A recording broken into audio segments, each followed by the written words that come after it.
It is almost time for yet another party, because Super Mario Party Jamboree was just recently announced and is coming this October. So, you know what that means. It's time we pull out the old analysis machine to see what secrets and hidden details we can find. Although, we'll be doing it a little bit differently this time. We already had a pretty thorough details video recently, so if you haven't already watched that, make sure you do, because we're going to be building off of it. For the majority of this video, we'll be breaking down the 7 different boards here. But first, we have some extra details to go over. First up, online play. Back in our details video, we noted that online was only talked about in regards to the extra side modes in the trailer. But thanks to the Japanese website, we can confirm that you can play the main party mode online with friends and random players, just like in Mario Party Superstars. I'm surprised that this wasn't outlined in any trailers, or noted on any official English website, but I'm happy to see that this feature is indeed sticking around.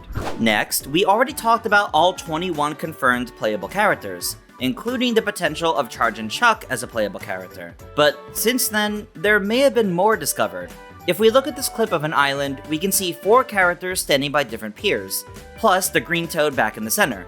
There's a red Koopa Troopa on the right, something behind the tree that we can't make out, Lakitu here on the left, and Boom Boom. So, this raises a question. Pom Pom was playable in the last Super Mario Party. Is Boom Boom playable in this one? It does look like a bunch of playable characters grouped together, but no. I think Boom Boom is here as part of the mode for this island, one of the hosts or something, not a playable character. The same goes for all of these other characters, including the different colors of Shy Guys, Koopas, and Toads that we can see all around. They're background elements, not playable. But what is this mode anyway? Well, I think it may be the minigame mode, where you can do free play minigames and more. The general layout makes me think of the one in Superstars, Mount Minigames. Maybe this is called Minigame Island or something like that. Players likely arrive on the central pier, then run up to the island and talk to Green Toad. Then each of these other piers, hosted by different characters, are for different minigame modes. Free play, daily challenge, coin battle, etc. And one of these minigame modes involves sending the player out to sea in little submarines, which we can see on the right. So yes, I'm pretty sure Boom Boom is hosting one of these minigame modes, and nothing more. Our final follow-up detail is Waluigi's item. Many of you pointed out that this item may be something like a coin hex from Mario Party DS. If so, this would be the first trap item in the Mario Party games since then. So I honestly hope that you can actually place this down on a space. But of course, it could just be an item to immediately use against an opponent too, like the Coinado. Okay, now that we've gone through a few important details, let's get to the boards. But before we get to a specific board, let's outline the different spaces that we see here. There's blue spaces, red spaces, event spaces, lucky spaces, where you'd spin a roulette to get something good, and these still have a lucky 4-leaf clover, but the icon is now green. There are now also unlucky spaces, which are red spaces with the purple icon on top. You'll likely spin a roulette to make something bad happen here, like losing some coins or losing an item or something. Basically, the Koopa Kid spaces from some older Mario Party games, like Mario Party 7, I'd imagine.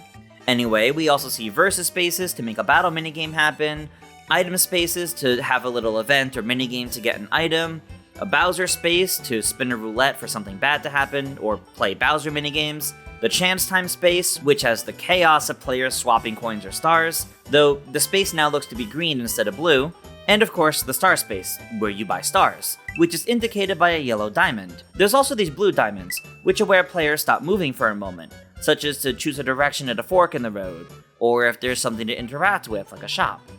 Okay, let's get to the specific boards. We'll be going in the order we see them on the screen. So starting off with Mega Wiggler's Tree Party. This board looks to revolve around this Mega Wiggler in the center. We can see a bunch of party festivities in the area too, with a lot of food, including tables of pastries, pancakes, a large cake up here, and even a Toad and Goomba cooking some pancakes. But in terms of board mechanics, we get a good look at most of the board here in this aerial shot. One of the star locations is right by this table of cake on the left. There are 2 pairs of event spaces where you get bitten by piranha plants and likely lose some coins. There's also the shop run by Kamek. But of course, the main mechanic is Mega Wiggler, who's sleeping soundly in the middle area. There's 4 spaces on its back, though I'm not exactly sure why they're glowing. Maybe landing on the spaces rather than just moving across them makes the Wiggler segment turn red, so something probably happens if all of Wiggler's segments turn red. Anyway, we can see entry and exit points to the center area. This lower entrance has an arrow pointing in, while this one up here has an arrow pointing out. So this shortcut path would look like this. Likewise, we can see an arrow in from up top over here, and an arrow out on the right. So that shortcut path would look like this. It's possible that we could see a shortcut appear between these two lower points as well, which would look like this.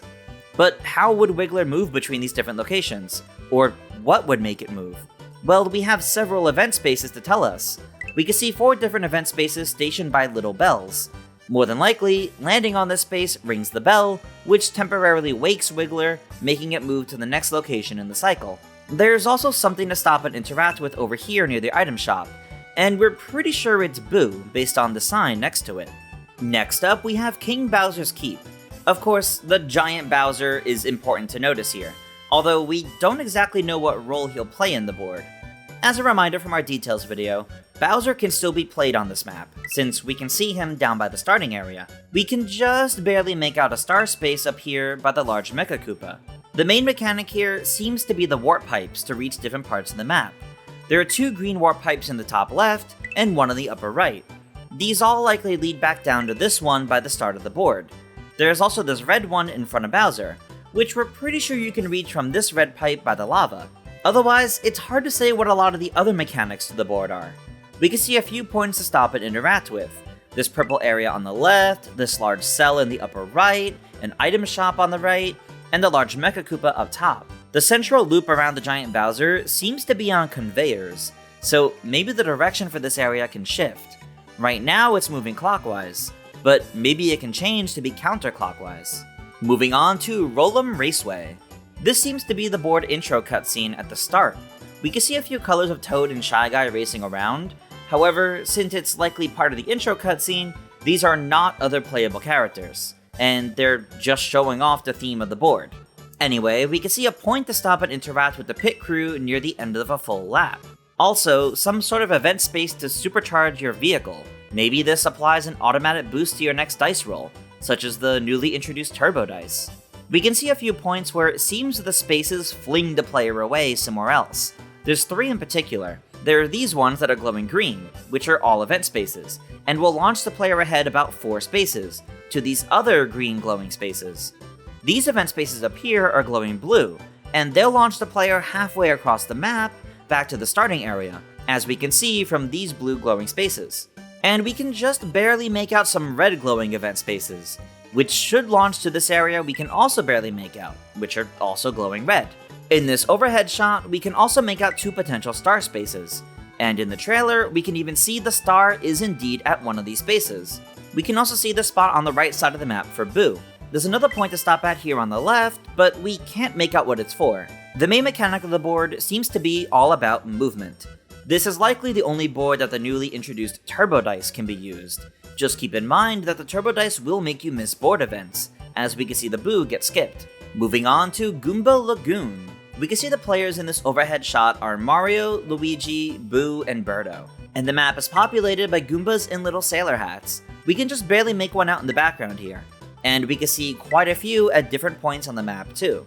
But into the board mechanics, one of the star spaces is in the lower left, and we can make out 3 item shops. One on the lower left, one on the right, and one up by the volcano. But this one is purple and run by Kamek, so it may work a bit differently. There's also 2 Boo spots on this map. One in the upper left just before the volcano, and one in the lower right on the ship. On the other ship is some sort of treasure chest game. Most likely, you choose a chest to open and get a reward, maybe coins or an item. Or, perhaps one of these chests is hiding a star, and by landing on the space, you could choose to open 1 chest, and then it stays open, so the next person to land on the space has a higher chance of finding the star. Sorta like the seeds in Peach's birthday cake. Of course, the Goomba volcano can also be interacted with. We see it erupt in gold Goombas, but what does this do for the map? Otherwise, we see the main mechanic of the board is the rising tide. Presumably, this changes by turn, sorta like a day-night cycle, or by event spaces. When the water level changes, it blocks off some paths and opens up others. We can see how you loop around this lower island if the water is risen, and can even cross back to the previous island. Next up is Rainbow Galleria. We can see signs in the mall for milk, marketed by Wiggler, which is in reference to the milk bar in Westernland. There's also posters of a Rocky Wrench, which kinda looks like a movie poster of sorts. And the elevator is themed like a large warp pipe. But getting into mechanics, the board is divided into 3 levels, so you'll be constantly changing floors to get to different sections. And there's lots of different stores in this mall.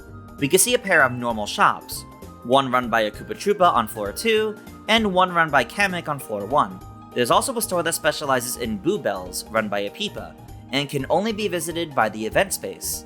There's some sort of station called 4th, and it almost looks like a help desk, and can only be visited by landing on one of these 2 event spaces. Maybe it gives items only to 4th place? Cause there's a few items in the window next to the desk.